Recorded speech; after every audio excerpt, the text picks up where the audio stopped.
শাকিল, আমি কিন্তু এখন রয়েছি সাবানা ইকো রিসোর্টস পার্কে কিন্তু অবস্থান করছি। আমি এখানে এসে দেখেছি যে এখানে কিন্তু যে দর্শনার্থীদের যে আনাগোনাটা থাকে, আজকে কিন্তু সকাল থেকে দর্শনার্থীদের কিন্তু সেই আনাগোনা নেই। যদি বলা যায় যে পুরো শুনশান অবস্থা বিরাজ করছে এই পার্কটিতে।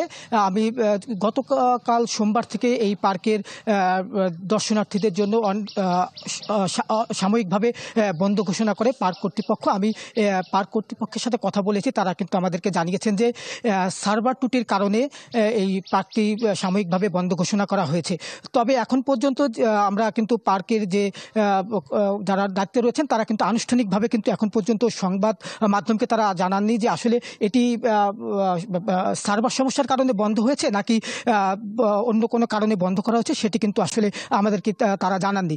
আর এই পার্কটি কিন্তু এখন আলোচিত একটি পার্ক হিসেবে কিন্তু রয়েছে। এই পার্কটি তৈরি করা হয়েছে যেসব জমিতে এখানকার স্থানীয়দের যে অভিযোগ যে এখানকার যে হিন্দু সম্প্রদায় রয়েছে তাদের জমি দখল করে, ভয়ভীতি দেখিয়ে এই জমি দখল করে কিন্তু এখানে পার্ক নির্মাণ করা হয়েছে। তবে দুদকের তথ্য মতে আমরা জানতে পেরেছি যে এই পার্কে 621 বিঘা সম্পত্তির উপর নির্মাণ করা হয়েছে। তবে স্থানীয়রা কিন্তু দাবি করছেন যে যেসব জমি দখল করেছেন সেসব জমি কিন্তু আসলে দুদকের কাছে যায়নি, যে কারণে এখানে কিন্তু 1400 বিঘার মতো জমি রয়েছে বলে দাবি করছেন স্থানীয়রা। আরেকটি বিষয় হচ্ছে যে সংবাদ মাধ্যমে কথা বলার কারণে কিন্তু স্থানীয়দের উপর একটি হামলার ঘটনা ঘটেছে, যে কারণে তারা কিন্তু আতঙ্কের মধ্যে দিন কাটাচ্ছে।